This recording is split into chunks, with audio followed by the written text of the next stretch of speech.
Muy buenas tardes a todos y todas. El Centro de Estudios Constitucionales del Tribunal Constitucional les da la más cordial bienvenida a la transmisión virtual del primer Foro Constitucional Descentralizado 2022. Este foro está referido al análisis de la sentencia del Tribunal Constitucional recaída en el expediente número 2970-2019, proceso de habeas corpus sobre la elección del orden de apellidos. Esta tarde nos acompaña la directora general del Centro de Estudios Constitucionales, magistrada Marianela Ledesma Narváez. También contamos, en calidad de ponente, con una experta sobre la materia y un panel compuesto por 3 jóvenes constitucionalistas que nos acompañan desde Huánuco, Arequipa y Lima. Y por supuesto, ustedes, señores, señoras, profesionales, jóvenes y adultos que nos siguen a través de las plataformas virtuales. A continuación, dejamos en el uso de la palabra a la directora general del Centro de Estudios Constitucionales, magistrada Marianela Ledesma Narváez. Adelante, magistrada Ledesma. Gracias. Buenas tardes. Tengo que empezar diciendo que es un honor para el Centro de Estudios Constitucionales del Tribunal Constitucional de nuestro país contar con la asistencia de todos ustedes que están enlazados en la plataforma Zoom y que nos están siguiendo a través de las redes sociales de este Centro de Estudios Constitucionales y además en la señal abierta de Televisión TV, canal de Justicia TV, en una alianza estratégica que tenemos con el Poder Judicial.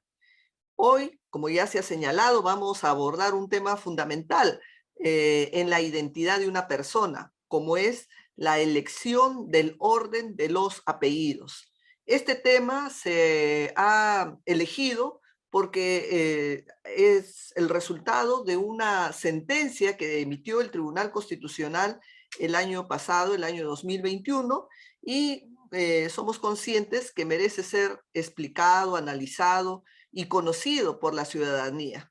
Y en esa lógica, el Centro de Estudios Constitucionales busca, ¿no?, difundir y reflexionar sobre estas nuevas miradas que viene dando el Tribunal Constitucional, en este caso sobre el tema de la identificación de una persona a través del orden de sus apellidos.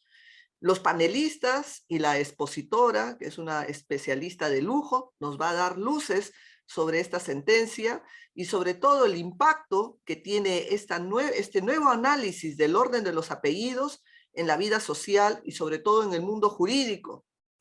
Es indudable que estamos ante un hecho social.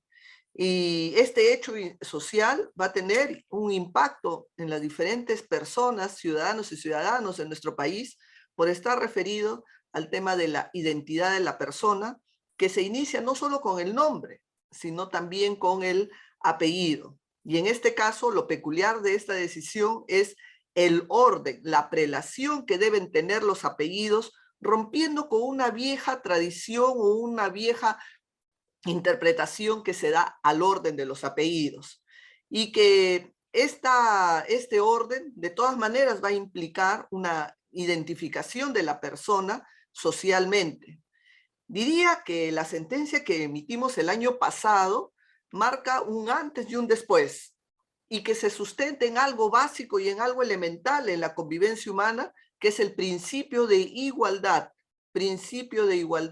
entre hombres y mujeres. No es un cambio cualquiera, diría. No es un cambio porque se enmarca, como les he comentado, afirmando el principio de igualdad entre hombres y mujeres. Sobre este tema vamos a contar con la intervención, con la exposición de una especialista destacada que ha trabajado en esta materia, como es la profesora Paula Siverino, quien no solo además tiene el grado académico de ser doctora por la Universidad de Buenos Aires, sino además forma parte del Comité Internacional de Bioética de la UNESCO. Y también vamos a estar acompañados por un panel de lujo, porque son jóvenes semilleros constitucionalistas del interior de nuestro país que tienen una cobertura también en estos foros. Y por ello, como ya se ha anunciado, vamos a escuchar la participación de jóvenes constitucionalistas de Huánuco, Lima, y Arequipa, quienes también van a dar su opinión al respecto. No les voy a quitar más tiempo, doy la bienvenida a nuestros invitados y agradezco también a los que nos están siguiendo a través de las redes sociales por la atención y la expectativa que ha generado este foro, y les pido que nos sigan acompañando para seguir conectados en este gran debate. Muchas gracias. Agradecemos las palabras de la magistrada Marianela Ledesma Narváez. A continuación, invitamos a la directora académica del Centro de Estudios Constitucionales, doctora Candelaria Quispe Ponce, quien me acompaña el día de hoy como moderadora. Adelante, doctora Candelaria. Muchísimas gracias, doctora Ledesma, doctora Severino. Buenas tardes con todas y con todos. Con todas y todos los participantes de este foro constitucional descentralizado organizado por el Centro de Estudios Constitucionales. El Centro de Estudios Constitucionales es el órgano académico y de investigación cuya función principal es fortalecer la presencia institucional del Tribunal Constitucional y para ello fomenta el debate y conocimiento de temas constitucionales y difunde la jurisprudencia del Tribunal Constitucional. Precisamente en ese marco de la función de difusión se inscribe el Foro Constitucional Descentralizado, pero tiene un énfasis concreto, como lo ha señalado la magistrada. El énfasis de este foro está puesto en la ciudadanía. Desde esta óptica, el objetivo principal de este foro es difundir y analizar la jurisprudencia relevante del Tribunal Constitucional, en una primera etapa, en materia de protección de derechos fundamentales. El análisis de la jurisprudencia se realizará con un lenguaje accesible a la ciudadanía, con un lenguaje sencillo, en fácil. Por ello, hemos invitado a 3 jóvenes constitucionalistas para que presentarán de forma detallada la sentencia recaída en el expediente 2970-2019, proceso de habeas corpus, sobre la elección de los apellidos. También hemos invitado, como bien ha destacado la magistrada Ledesma, a la doctora Severino, una especialista sobre la materia, a quien saludo y agradezco su presencia el día de hoy con nosotros. Saludo con mucho gusto a los integrantes de este panel. Agustina Estrada, que nos acompaña desde Huánuco, es abogada por la Universidad Emilio Valdizán y actualmente se encuentra en el periodo de investigación de su tesis de maestría. Ella está analizando la perspectiva de género en la jurisprudencia del Tribunal Constitucional. Se encuentra, como señalo, en el periodo de investigación, que suponemos que la investigación va a ser, los resultados serán ricos en ese sentido. Saludo también a Isaac Peña, bachiller en Derecho por la Universidad Antonio Ruiz de Montoya, quien realiza también una tesis de grado sobre la tauromaquia en el Perú, un análisis desde el derecho constitucional. Y finalmente, Cristel Casani, que nos acompaña desde Arequipa. Ella es abogada por la Universidad Nacional San Agustín y actualmente se encuentra en el periodo de investigación de su tesis de posgrado sobre las opiniones consultivas como parámetro de convencionalidad realizado por los jueces constitucionales del Estado peruano. Muchas gracias por estar con nosotros en este primer foro constitucional descentralizado. Quisiera saludar también, como lo ha hecho la magistrada Ledesma, a quienes nos están acompañando por vía Zoom y a quienes nos siguen por las redes sociales del Centro de Estudios Constitucionales y en canal abierta por el canal de Justicia TV del Poder Judicial.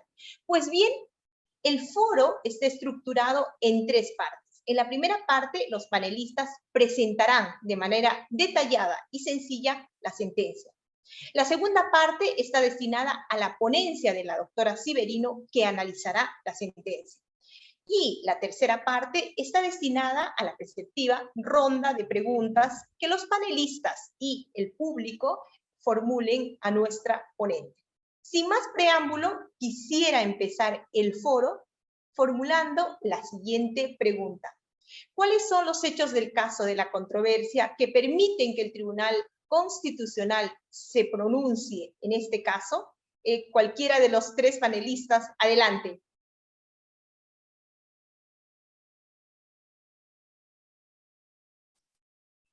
Agustina, adelante. Ya veo que usted va a contestar. Adelante, por favor. Muchas gracias, doctora Candelaria. Buenas noches a todos y todas. Un saludo desde Huánuco.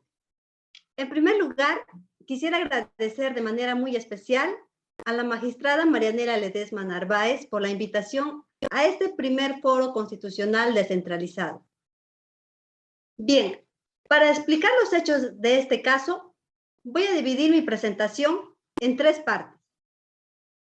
En la primera parte explicaré qué es lo que sostiene la demandante.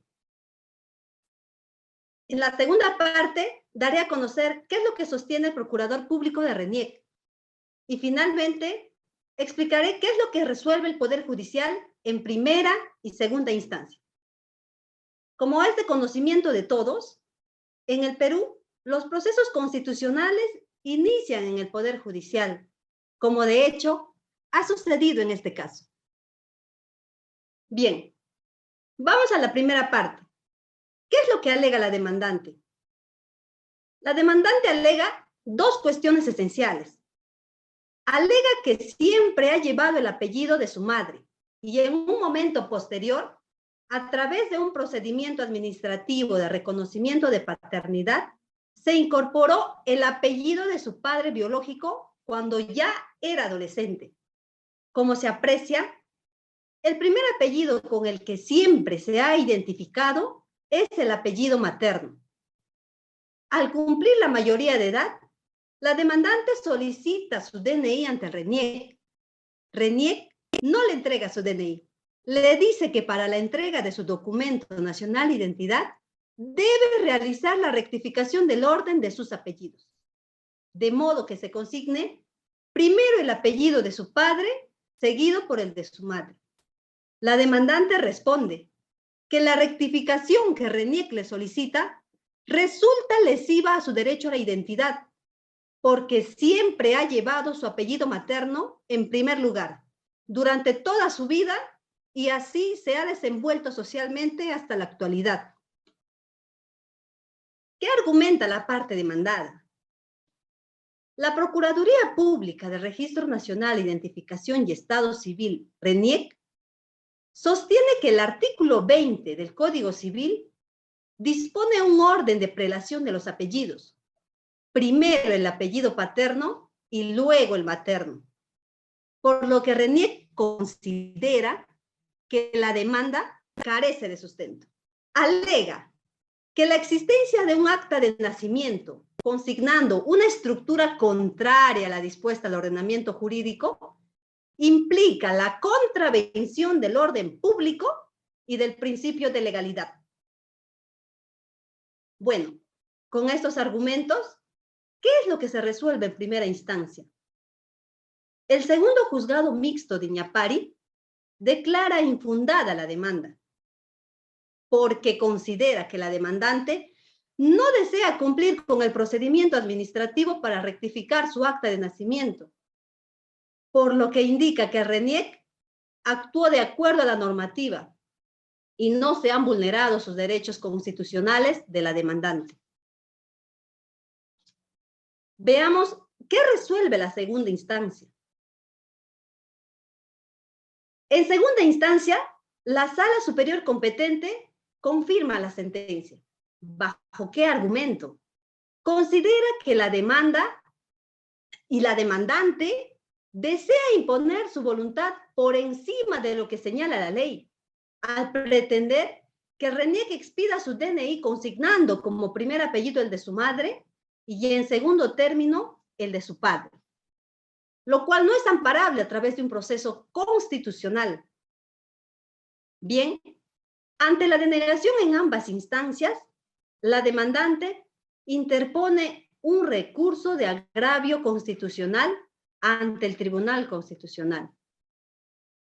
El Tribunal Constitucional, en la delimitación del petitorio, señala que la demandante alega la vulneración del derecho a su identidad y solicita la inaplicación del artículo 20 del Código Civil. Asimismo, solicita que se ordene al RENIEC la expedición de su DNI, anteponiendo su apellido materno por sobre el paterno. Muchas gracias, doctora.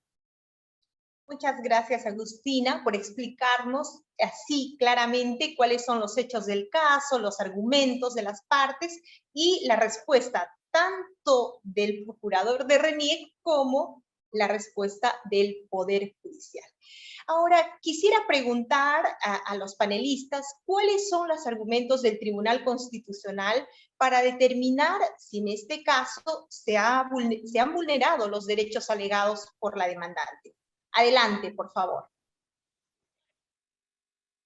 Me gustaría responder a ello, doctora Candelaria. Adelante. Buenas noches a todos y todas. Primero, quisiera agradecer a la magistrada Ledesma Narváez por cursarnos la invitación a este primer foro constitucional descentralizado.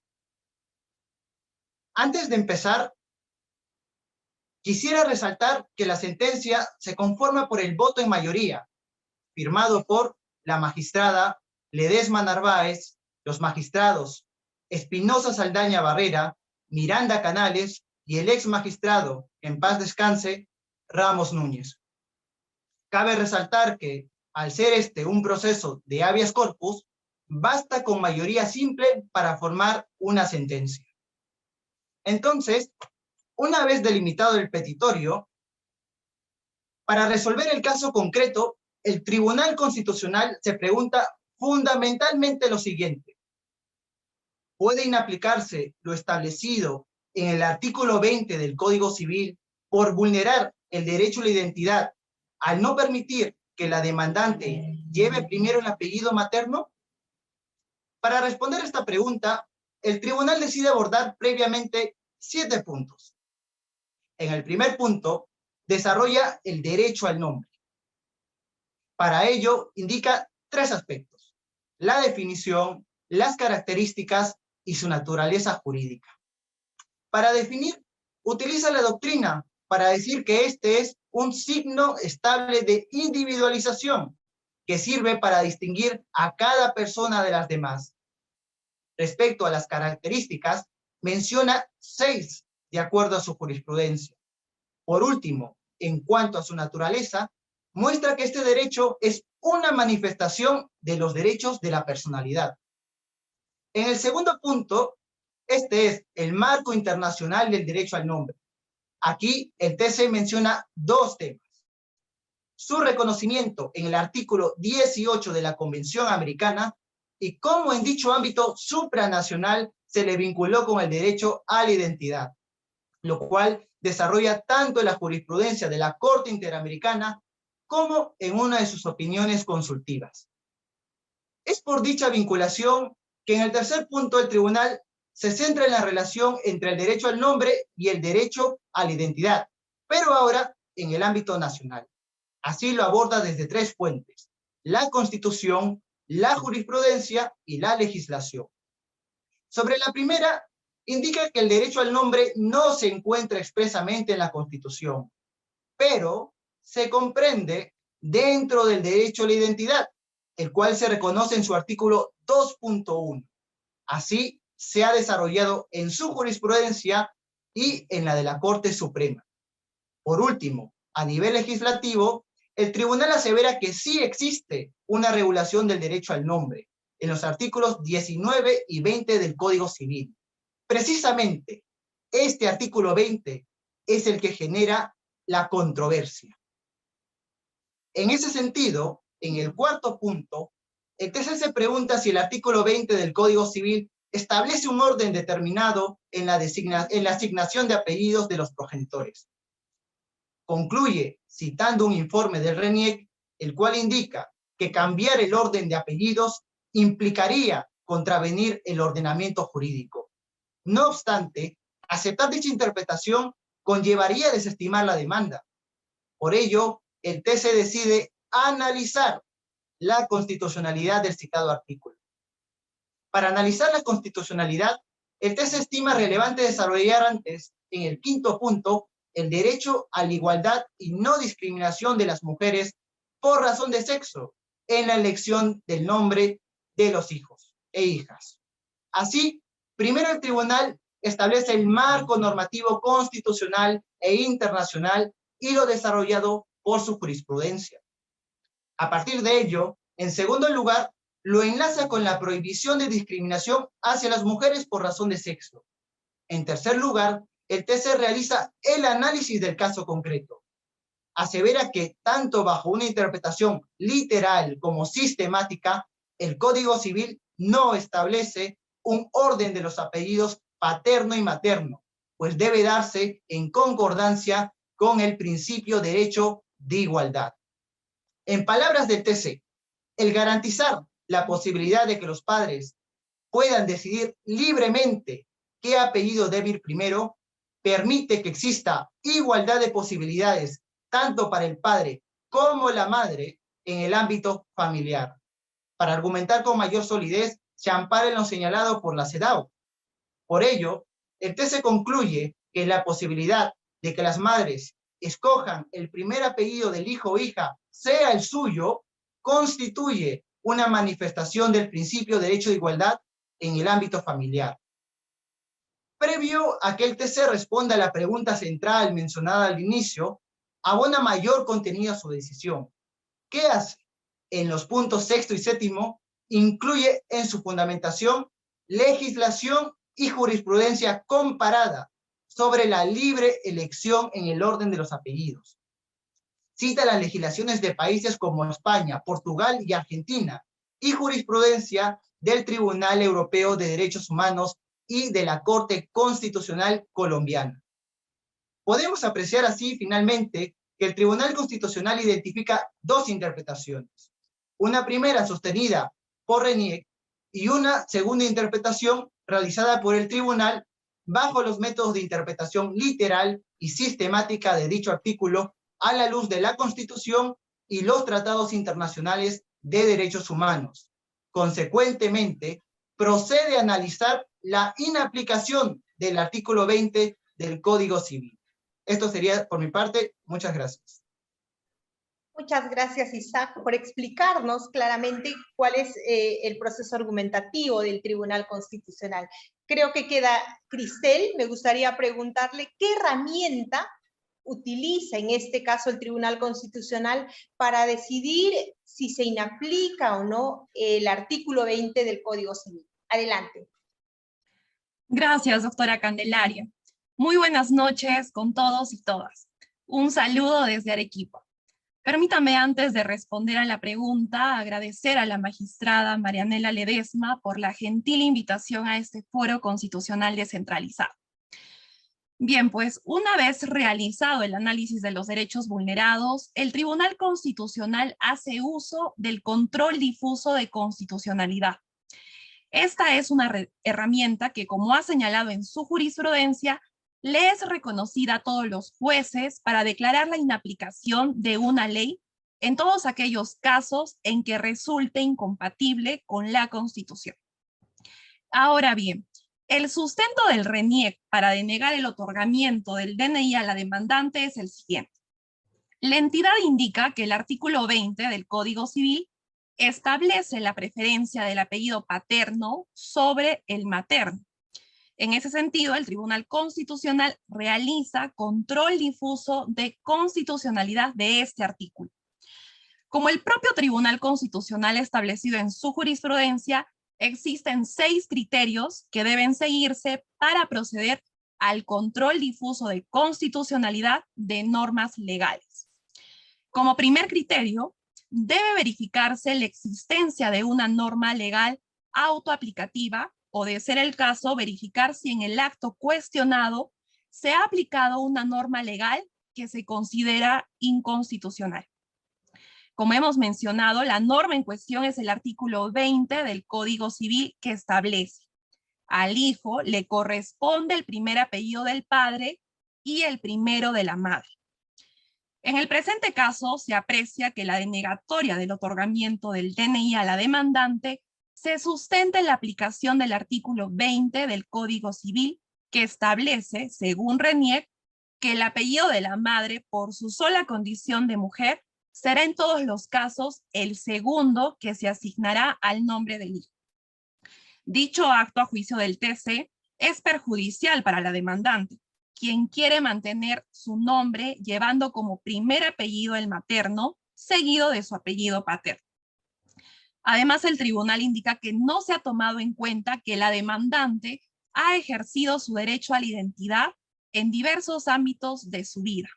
Es por eso que concluye que el trato injustificado por parte del RENIEC ha impedido que la demandante cuente a la fecha con su DNI, lo que además supone una vulneración de su derecho a la identidad y a la libertad personal.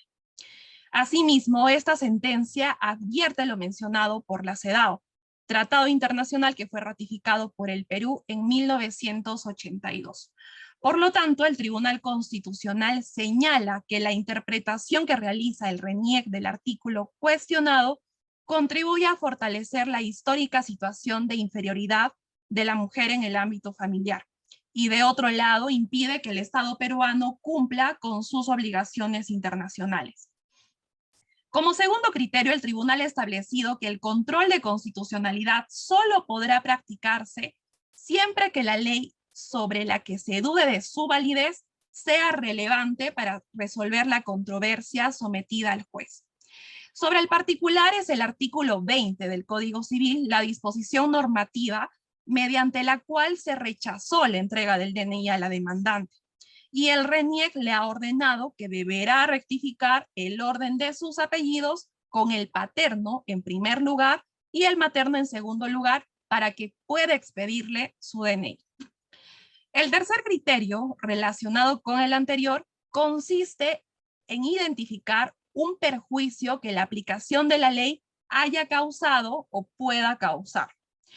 Al respecto, la demandante no cuenta con su DNI, a pesar de haber realizado todos los trámites y pagos para su obtención, porque el RENIEC considera necesario que para su expedición es necesario rectifique previamente el orden de sus apellidos.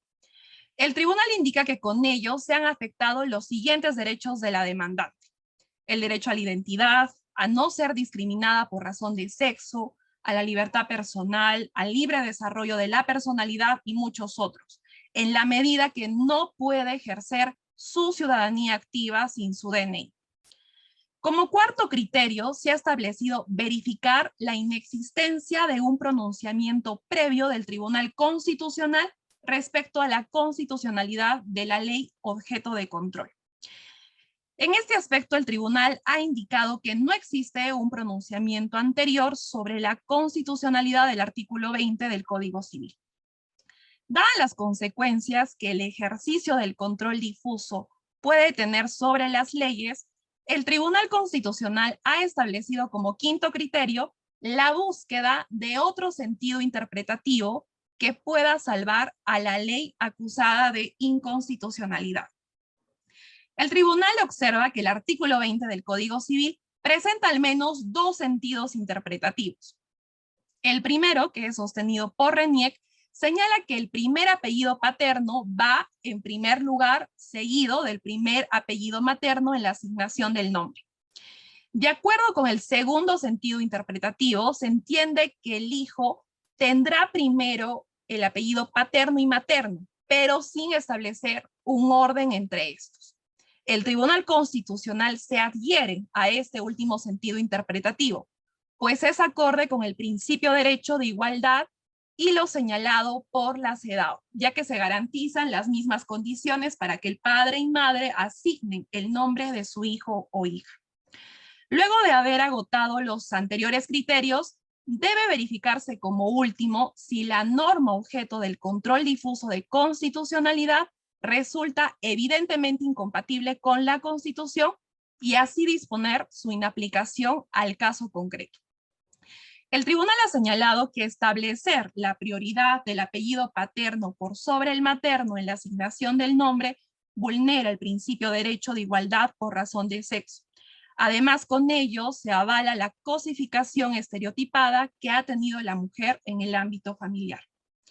En consecuencia, el tribunal declara fundada la demanda por haberse acreditado la vulneración del derecho a la identidad de la demandante, así como el principio de derecho de igualdad y no discriminación en razón al sexo en la elección de los apellidos. Señala que se interprete el artículo 20 del Código Civil en el sentido de que no establece un orden de prelación entre los apellidos paterno y materno. Al respecto, ha exhortado al Congreso a modificar el mencionado artículo.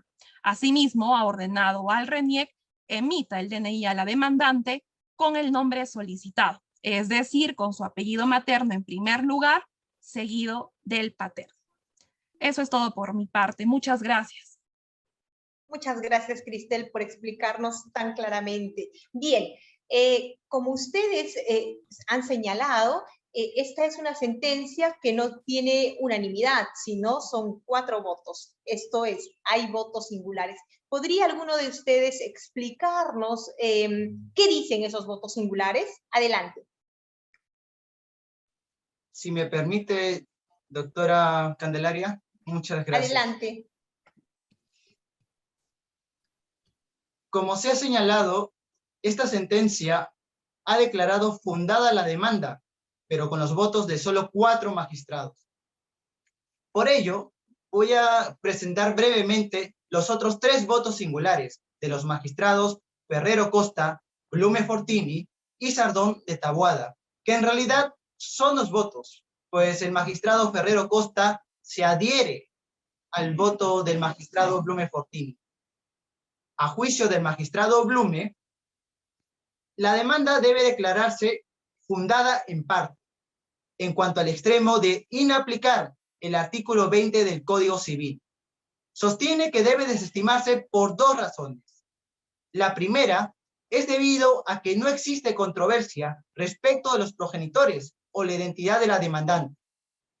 Y la segunda razón, porque el no admitir el uso invertido de los apellidos no supone una grave afectación en su identidad o el desarrollo de su personalidad, ya que la demandante no ha probado que tal uso haya supuesto una incidencia jurídica y social importante.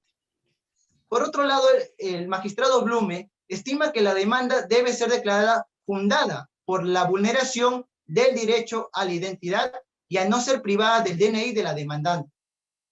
Esto porque el RENIEC tiene la responsabilidad de verificar que el registro de datos personales tenga el debido sustento técnico y fáctico. En ese sentido, cuando existan imprecisiones en los datos que custodia, debe realizar los actos necesarios para dar su corrección, lo cual no hizo en el presente caso.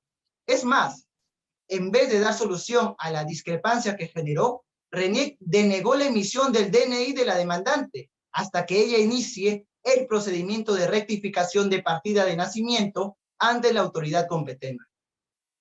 El otro voto singular corresponde al magistrado Sardón de Taboada, quien sostiene que el requerimiento del RENIEC no es arbitrario, sino que busca corregir el error del registrador al haber consignado primero el apellido de su madre y luego el de su padre, por lo que considera que la demanda debe ser declarada infundada.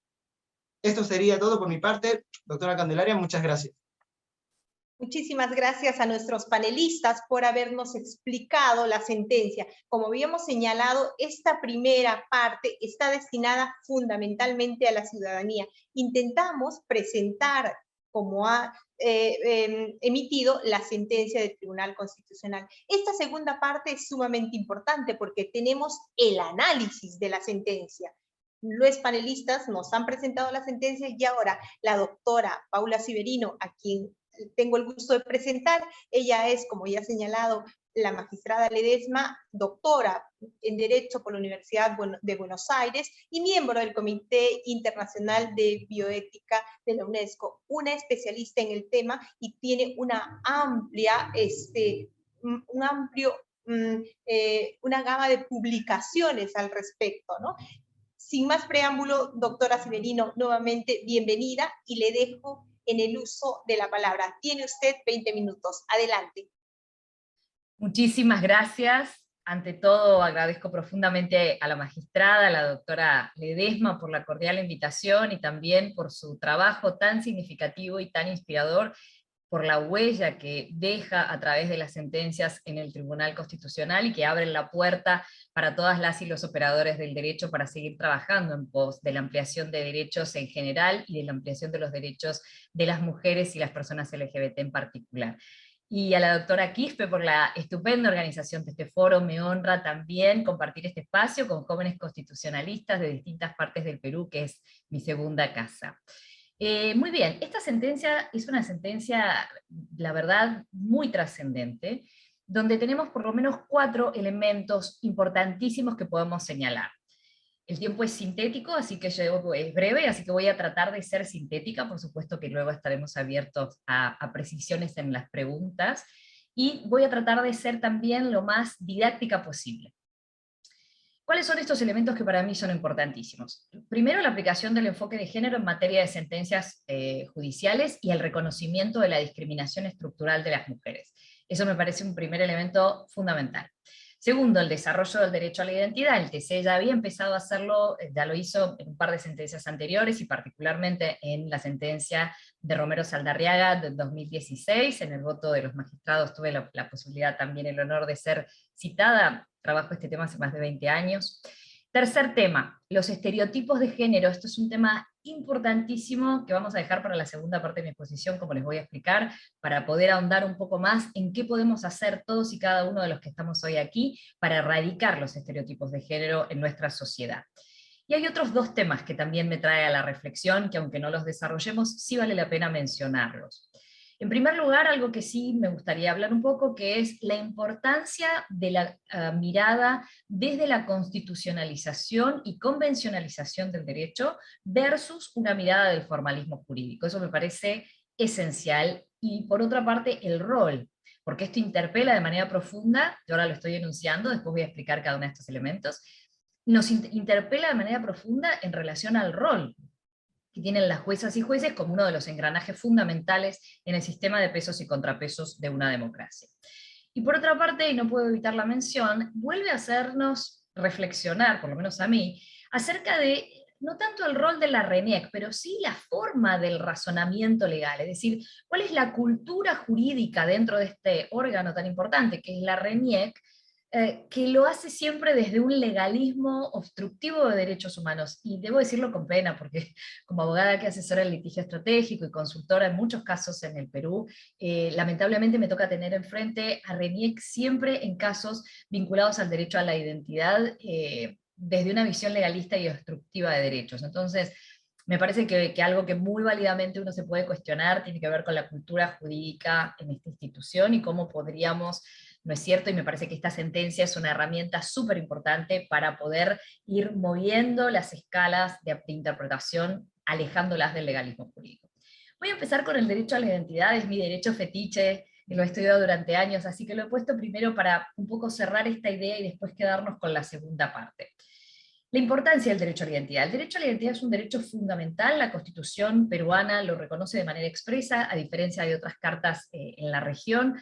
Es un derecho relativamente reciente, el querido maestro Fernández Cesarego fue quizás quien más influyó en toda América Latina en el desarrollo del derecho a la identidad con su libro de 1992, publicado en la Argentina, así fue como yo lo conocí, así que miren la cantidad de años. Y la Corte Interamericana lo va a desarrollar en varias de sus sentencias, y en la opinión consultiva 2417 sobre diversidad sexual y derechos humanos, donde va a ser una sistematización, por llamarlo de alguna manera, de varios de estos parámetros de convencionalidad que va a haber ido mencionando a lo largo de su jurisprudencia. Entonces, el derecho a la identidad, desde mi posición, es el reconocimiento de la proyección de la autoconstrucción personal. Traduzco, que parece un trabalenguas, pero no. El derecho a la identidad lo que busca es el reconocimiento de la proyección en otro, porque los seres humanos, nuestra identidad se forma en el ser en sí mismo y en el ser en los demás, porque somos seres sociales, pero se busca el reconocimiento de esta autoproyección, es decir, es el derecho a ser quien se es, y a ser reconocido como es quien se es, porque si no me reconocen el derecho no es un derecho, ¿verdad? Si no tengo esta cuota de exigibilidad.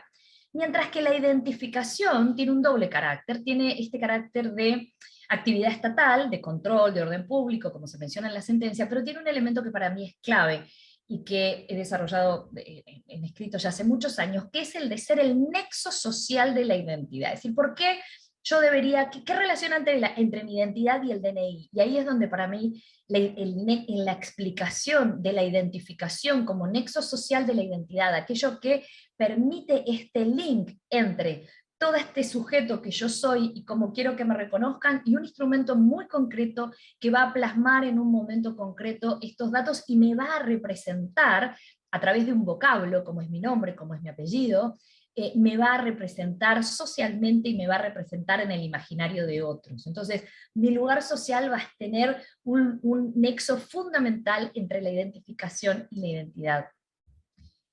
Y aquí el dato, que habíamos dicho ya, habían dicho cuando los que me predepusieron en el uso de la palabra, el nombre es un dato personal, además de un deber derecho según el Código Civil, es un dato personal, y en tanto dato personal puede transformarse lamentablemente en un vehículo para herir el derecho a la identidad. Por eso es que los datos tienen que ser fidedignos, se tienen que ajustar a la realidad en un momento-tiempo determinado.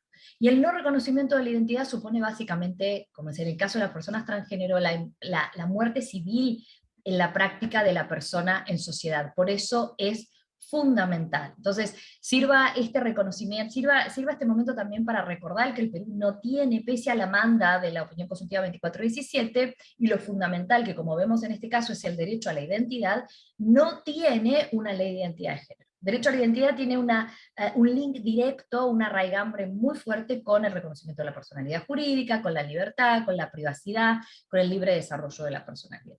El otro elemento que queda clave es que el Código Civil es una norma infraconstitucional, digo, le pese a que le pese y a que todavía haya muchos civilistas, y yo me he desempeñado como muchos años en la Universidad Católica como profesora de Derecho Civil, pero es difícil de entender que todavía, y dadas las tradiciones de formación francesa, ¿no?, donde hay un rigorismo muy legalista, todavía hay muchos colegas que les cuesta mucho entender que el Código Civil es una norma infraconstitucional, que debe ser leída a la luz de lo que dice la Constitución y los tratados de derechos humanos, y no solo a lo que dice en materia formal, ¿no? No es solamente una constitucionalización desde la forma, sino desde lo material, desde el fondo, de cuál es esta plataforma de valores, de cuál es esta forma de razonar este problema que nos va a permitir que observemos los valores y principios que irradia una constitución y los tratados de derechos humanos para poder interpretar el caso concreto. Y esto es precisamente lo que hace el voto de mayoría y lo que hace tan rico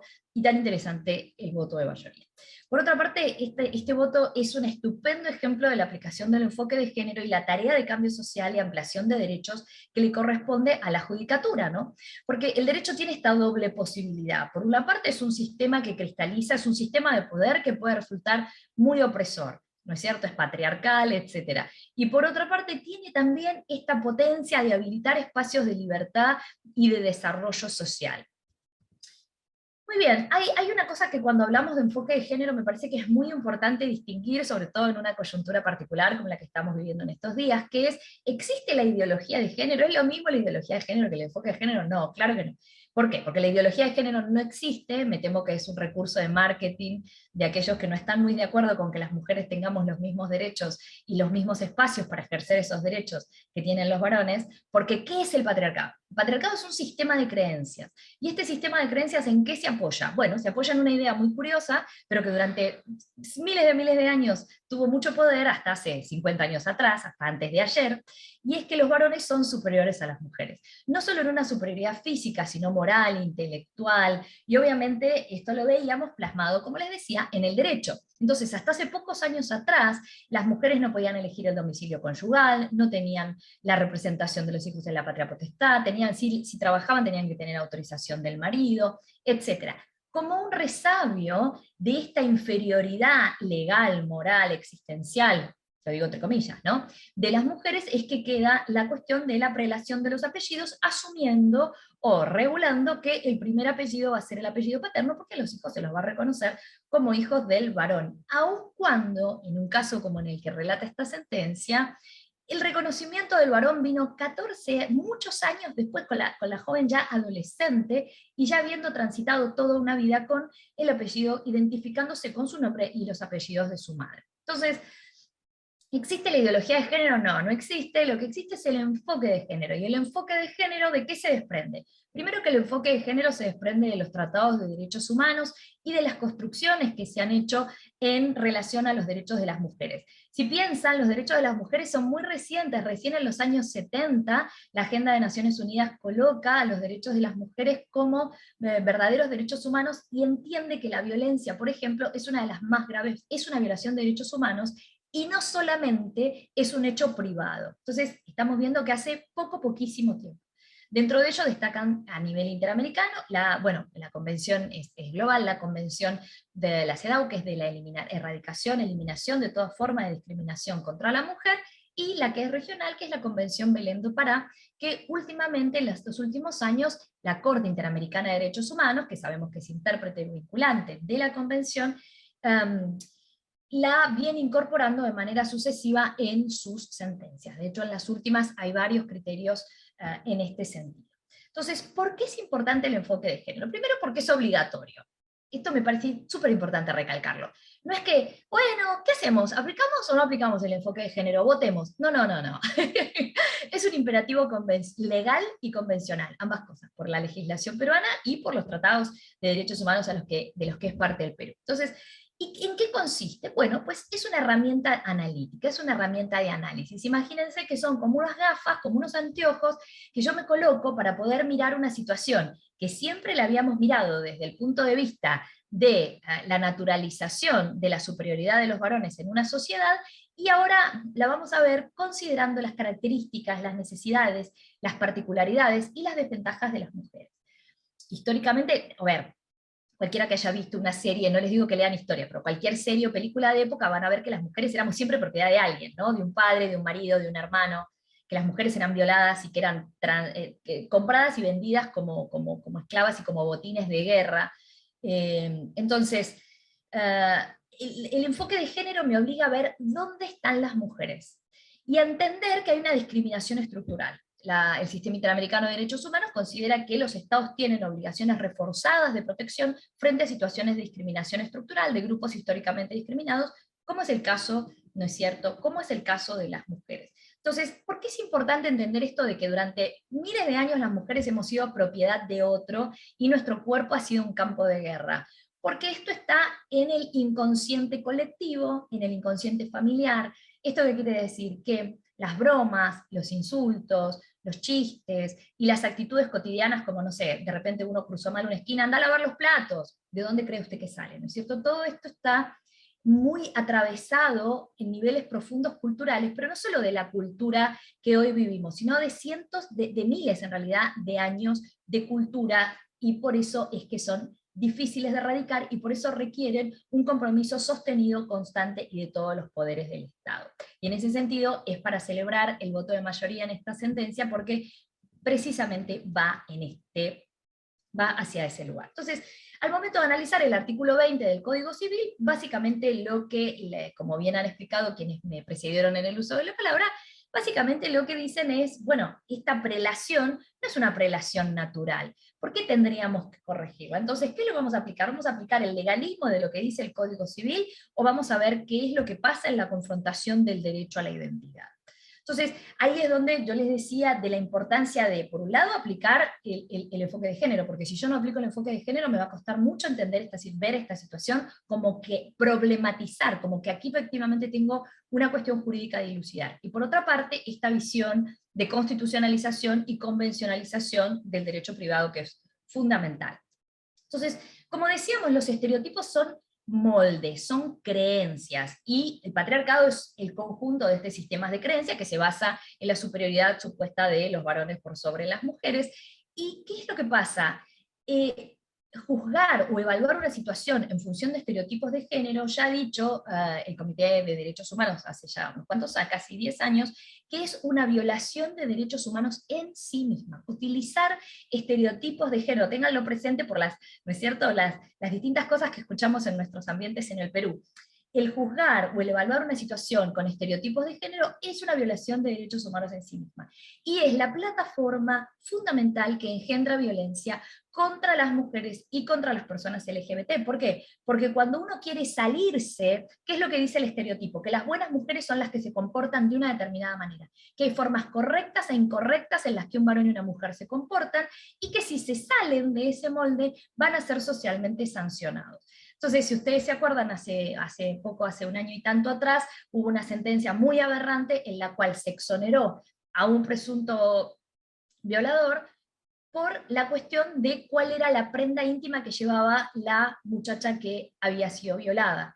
Porque los jueces presupusieron que una mujer que utilizaba una prenda íntima de encaje para ir a una cita había tenido relaciones sexuales de manera consentida. Una violación es una violación, no importa con qué te vistas y no importa si hasta el momento anterior dijiste que sí, en el momento que dijiste que no y la otra persona avanzó, es una violación. Entonces, la violencia contra la mujer y contra las personas LGBT se asienta en los estereotipos de género. Por eso es que es tan importante. Y si ustedes piensan, el derecho, cuando yo estudié en la universidad, nos enseñaban el estándar del buen hombre de negocios, el buen padre de familia, ¿no es cierto? Entonces, ya la Corte Interamericana en los últimos casos, por citar algunos nada más, Manuela y otras versus El Salvador, Vicky Hernández y otra versus Honduras, 2021 y ambos del 2021, Azul Rojas versus Perú del 2020, Albarracín y Ecuador también del 2020, y versus Bolivia un poquito anterior, muestra cómo detrás de la violencia contra las mujeres y la violencia por prejuicio están los estereotipos de género y cómo reforza la importancia de erradicarlos.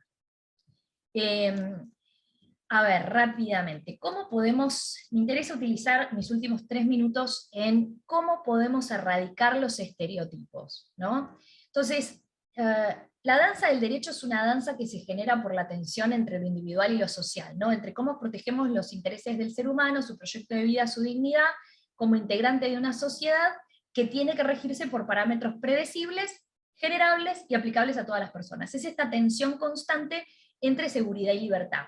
Y en este baile, los operadores del derecho, y los jueces y juezas en particular, proyectan sus temores y sus aspiraciones inconscientes según la forma en la que elijan interpretar el derecho. Y esto es algo que va mucho más allá de las técnicas de interpretación jurídica en sí misma. Entonces, si nosotros vemos, por ejemplo, lo que dice la primera instancia, que la señorita quería hacer lo que le diera la gana, que quería imponer su voluntad, veamos esta visión versus aquella que considera que en realidad es inaplicable el artículo 20 porque lesiona parámetros de constitucionalidad y de convencionalidad, ¿no?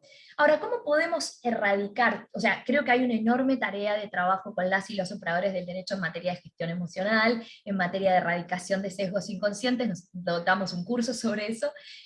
¿Y cómo podemos erradicar los estereotipos de una sociedad? Primero, ser conscientes de que existen. Fundamental. No participar en conversaciones denigratorias, ni maliciosas, ni desparramar chistes, porque, a ver, los estereotipos de género no aparecen en los grandes postulados de la historia, aparecen en las cuestiones banales de cada día, y es ahí donde cada una de nosotros tiene la posibilidad de poner su grano de arena, poner su esfuerzo para erradicarlo. Primero de una, porque todos tenemos estereotipos de género, todas, todos, hasta que empezamos a observarlos y a deconstruirlos.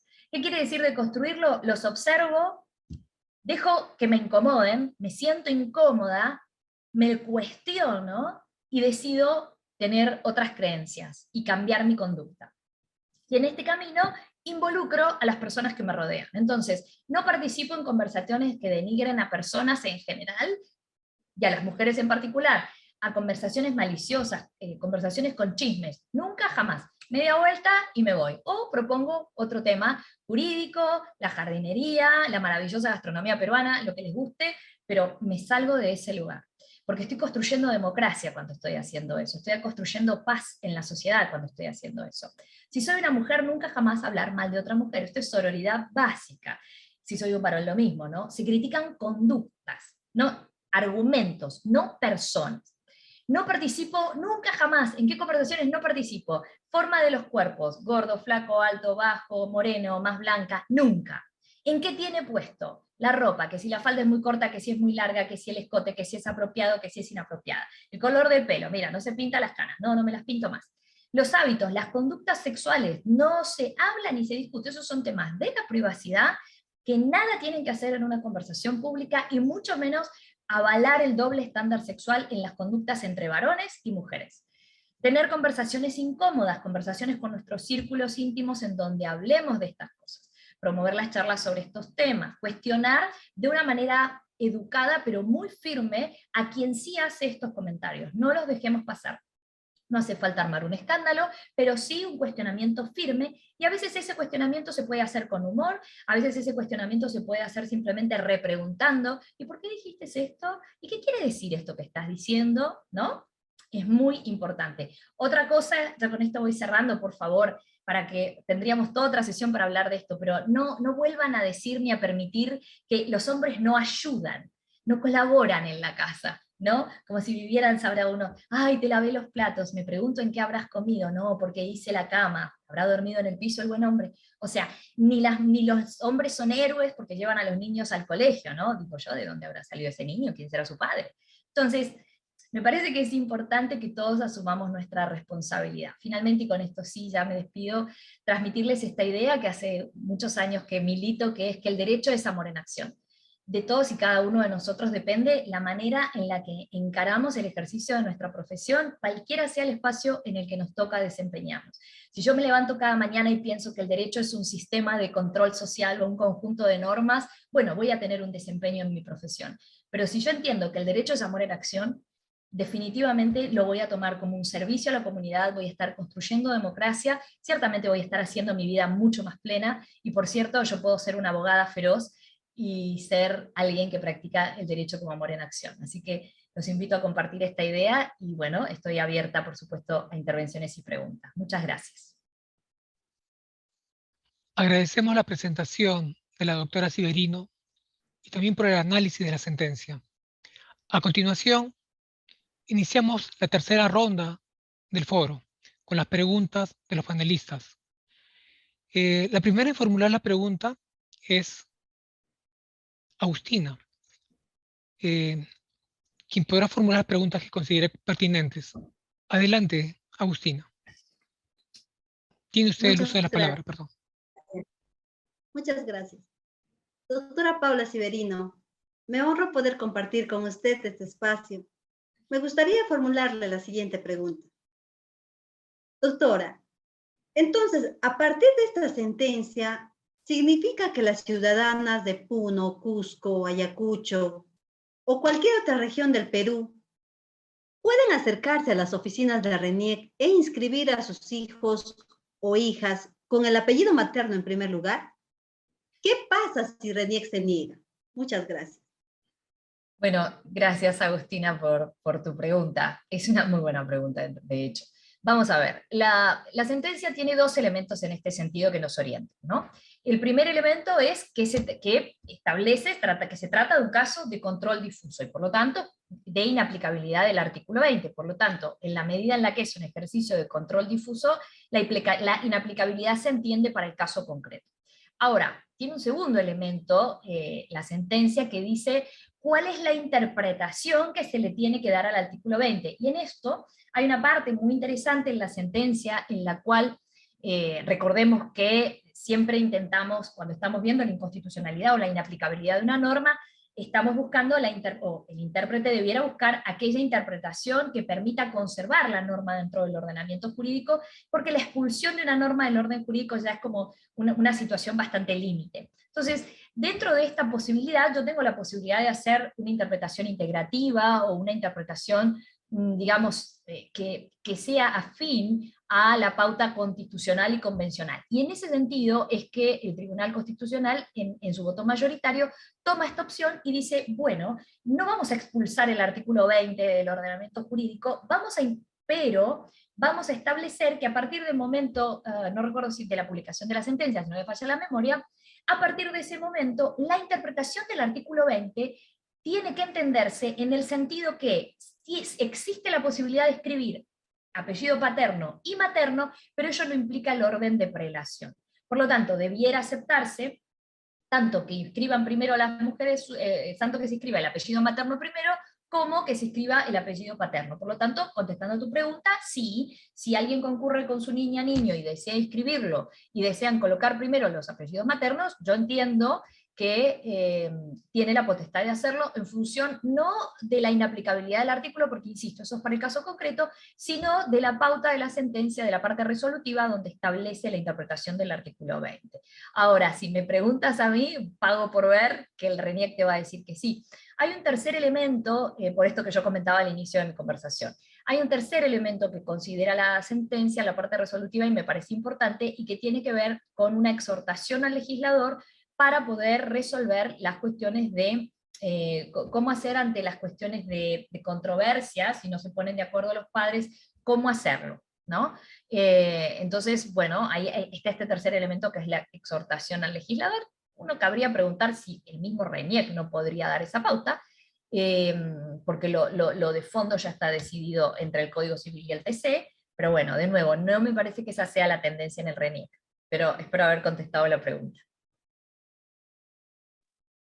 Sí, muchas gracias. Muchas gracias, doctora Severino, por su respuesta. Invitamos a nuestro segundo panelista a formular las preguntas que considere pertinentes al especialista. Adelante, Isaac. Tiene usted el uso de la palabra. Muchas gracias. Doctora Severino, un placer escucharla y un honor compartir este foro descentralizado con usted. Mi pregunta va en ese sentido. ¿Cómo se vinculan el derecho a la identidad con los derechos de igualdad y la libertad personal? Muchas gracias. Isaac, muchas gracias por tu pregunta. Bueno, es una muy interesante pregunta también.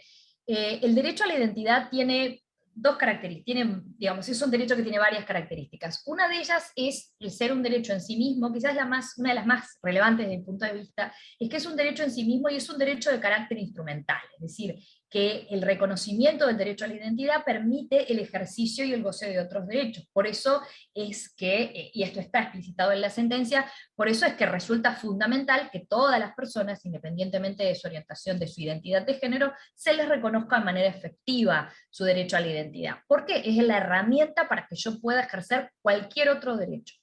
Ahora, eso por un lado. Por otro lado, desde mi perspectiva, la ligación más directa que tiene el derecho a la identidad es con el reconocimiento de la personalidad jurídica, porque si nosotros pensamos en cuál es el origen del reconocimiento de la personalidad jurídica, históricamente, digamos, en los tratados de derechos humanos, vamos a ver que tiene que ver precisamente con la tutela, con el reconocer al individuo, a su existencia, y brindarle este blindaje del derecho, en pos de las atrocidades que se venían, ¿no? que venían realizando, que se tuvieron conocimiento después de la Segunda Guerra Mundial. Entonces, para mí, el derecho al reconocimiento de la personalidad jurídica en las personas naturales está directamente, es como la expresión más ligada al derecho a la identidad. Esto lo dice también la Corte en la opinión consultiva 2417. Luego, por supuesto, el derecho a la identidad tiene una relación directa con el derecho a la libertad, con el libre desarrollo de la personalidad, porque en la medida en la cual solamente el sujeto solo puede darse a sí mismo una identidad, nadie te puede dar una identidad, te pueden dar una identificación, y como decía, la identificación tiene una doble instancia. Por un lado es una actividad estatal, ¿no? Que en un determinado momento hace un corte, coteja ciertos datos con la realidad y los deja plasmados en este instrumento que va a ser un acto, que va a ser un DNI. Pero por otro lado tiene esta herramienta de ser el nexo social de la identidad, y ahí reside el derecho que tú tienes a exigir que se cambie tu DNI, porque si no, ¿cuál sería la razón? Entonces, por esto precisamente, porque es un nexo social de la identidad en la expresión de este derecho humano fundamental. También tiene una relación muy directa con el derecho a la privacidad. De hecho, la jurisprudencia del Tribunal Europeo de Derechos Humanos desarrolla históricamente bastante el derecho a la identidad desde el derecho a la privacidad. La Corte Interamericana tomó otro camino, desde mi punto de vista más preciso en este sentido. Así que bueno, digamos, estos son como algunos de los derechos con los que tiene una ligación muy, muy directa. Muchas gracias, doctora Severino, por su respuesta. Invitamos a nuestra tercera panelista, Cristel, a formular las preguntas que considere pertinentes. Adelante, Cristel. Tiene usted el uso de la palabra. Muchas gracias. Buenas noches, doctora Paula. Mi pregunta es la siguiente. Hasta antes de la sentencia que se ha analizado, en el Perú se daba por hecho, y el RENIEC exigía pues un orden de prelación de apellidos, primero el paterno y en segundo lugar el materno para la emisión del DNI. ¿podría precisarnos por qué esta interpretación y exigencia vulneran el principio de igualdad y prohibición de discriminación por razón de sexo contra las mujeres? Gracias. Gracias a ti, Cristel. Claro, me da un poco de pena porque está magistralmente explicado en el voto, pero recordando lo que manifiestan los y las magistradas en el voto de mayoría, precisamente de lo que parte es de lo siguiente. El artículo 20 refleja una situación histórica de discriminación estructural. Por lo tanto, como yo les explicaba, si yo no estoy mirando con enfoque de género, no la voy a ver ni aunque me la pinten de colores. Entonces, el artículo 20, por una cuestión histórica, refleja, tal como fue planteado y tal como está en el reclamo de RENIEC, porque después vimos que la interpretación que se hace en la sentencia permite tener una nueva visión sobre el artículo 20 que sí sea compatible con la igualdad, ¿no? Entonces, ¿qué es lo que lo hace incompatible? Lo que lo hace incompatible es responder a una tradición, a una costumbre o a una tradición en función de dos situaciones. Primero tenemos la situación concreta del caso. La situación concreta del caso, esa interpretación colisiona de frente con el derecho a la identidad de la joven, que durante muchos años de su vida, digamos, no, muchos no, todos los años de su vida, ha sido identificada y conocida por, digamos, tal como ella se identifica y tal como la conocen los demás, con el nombre y apellido de su madre y no el de su padre. Entonces hay una colisión directa en el caso. Más allá de la colisión directa que hay en el caso, porque sostener la prelación del apellido del varón solamente podría justificarse por razones de tradición y por razones culturales. Y ahí tenemos dos razonamientos. Por un lado, ¿cuál es el origen de esta tradición y de esta cultura? La superioridad de los varones sobre las mujeres. ¿Y dónde lo vemos expresado? Que si seguimos retrocediendo un poco más, como yo mencionaba en mi exposición, es el resabio que quedó, si bien se modificaron otros. Como yo les decía, la mujer no podía trabajar sin autorización del marido, no podía fijar domicilio de la sociedad conyugal, no podía ejercer industria, no podía, si no usaba el apellido de casada era causal de divorcio por injurias graves, ¿ok? Entonces, todos estos estaban en una situación de minoridad legalmente regulada. Entonces, de todos estos resabios quedó la prelación de apellidos. Por otra parte, si vamos a lo que dice a la opinión consultiva 24 de la Corte dice claramente en un párrafo muy bello y muy valiente que las tradiciones y que las filosofías religiosas y las tradiciones no pueden funcionar como límites a los derechos fundamentales. Entonces, ni las filosofías religiosas, ni las tradiciones, ni aquellas costumbres, y tampoco, dicho sea de paso, dice la Corte en otro lado, el alegar que una sociedad no está preparada para el reconocimiento de derechos. Ninguna de estas circunstancias puede ser alegada como un límite a los derechos fundamentales, que como sabemos son bastante concretos, ¿no? Entonces, por esa razón es que al día de hoy seguir sosteniendo una interpretación como la que, por ejemplo, propone RENIEC en la sentencia, sería, primero, desconocer la aplicación del enfoque de género, que como sabemos es una obligación legal y convencional. Y segundo, este desconocimiento del enfoque de género genera una situación discriminatoria. Y recordemos, como decía yo hace un rato, que frente a poblaciones históricamente discriminadas, el Estado tiene una obligación de protección reforzada, con lo cual tengo que mirar aún con más detenimiento esta situación para ver si esta distinción en la práctica tiene algún justificativo, y llegamos a la conclusión que no lo tiene. Muchas gracias, doctora Civerino, por su respuesta. Estamos recibiendo muchas preguntas y hemos intentado agruparlas en la siguiente interrogante, doctora Civerino. RENIEC es una institución pública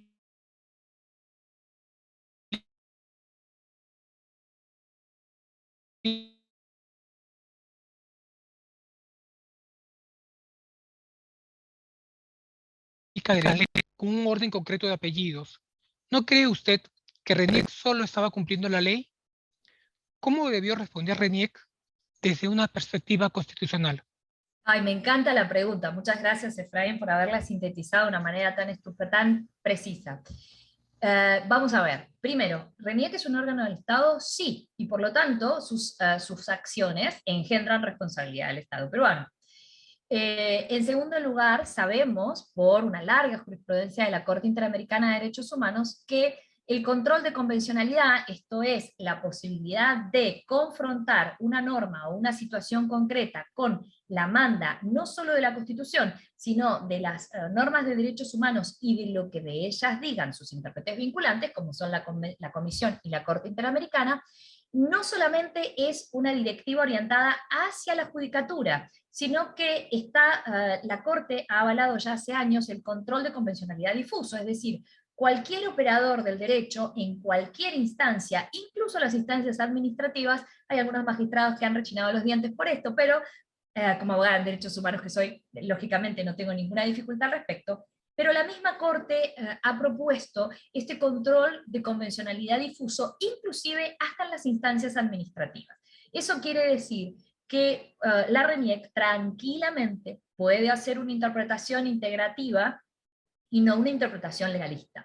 O sea, las herramientas lo tienen. Falta la vocación, que podríamos decir, ahí sí ya tendríamos que especular a qué se debe que sistemáticamente se niegue a hacerlo. Y hay otro elemento para no salirnos de RENIEC que me parece importante, y esto lo hemos conversado mucho con colegas en el Perú, y es que no se entiende la apelación del RENIEC en materia de derechos humanos, es decir, en materia como el de este caso, o en materia como los casos de identidad de género, o en materia como las niñas que todavía no le permiten inscribir a las mamás, y los hijos de Ricardo Morán que tampoco se los permiten inscribir. Entonces, ¿dónde está la legalidad y dónde está la racionalidad? Acordémonos que el ejercicio del derecho es un ejercicio que es un bien social, o sea, tiene que tener este carácter de bien social, valioso. No puede ser algo arbitrario, caprichoso, y no puede ir abiertamente contra los derechos fundamentales. Entonces, la verdad es que uno se pregunta cuáles serán las razones de perseverar en este sendero, porque hace años que ya venimos discutiendo estos temas, por lo menos 10, y por otra parte, el recordar que no existe agravio, digamos, no hay perjuicio para el Estado, y lo digo habiendo estado a cargo de programas nacionales en el Ejecutivo, entonces digo, viéndolo también desde esa óptica, no hay agravio, no hay un daño para el Estado que justifique que los procuradores tengan que apelar sentencias de derechos humanos. Porque que yo le reconozca el derecho de identidad a una joven, o a una mujer trans, o a los hijos de Ricardo Morán, no genera ningún perjuicio al Estado, ni moral, ni económico, al contrario, la apelación engendra responsabilidad del Estado, además de los gastos del proceso, ¿no? Por supuesto, que no deberíamos minimizar. Entonces, me parece que es importante también llamar a esta reflexión. Gracias, doctora Severino, por su respuesta. A nombre de la magistrada Marianela Ledesma Narváez, expresidenta del Tribunal Constitucional y directora general del Centro de Estudios Constitucionales, agradecemos a todos los panelistas por su participación y a la doctora Severino por su exposición.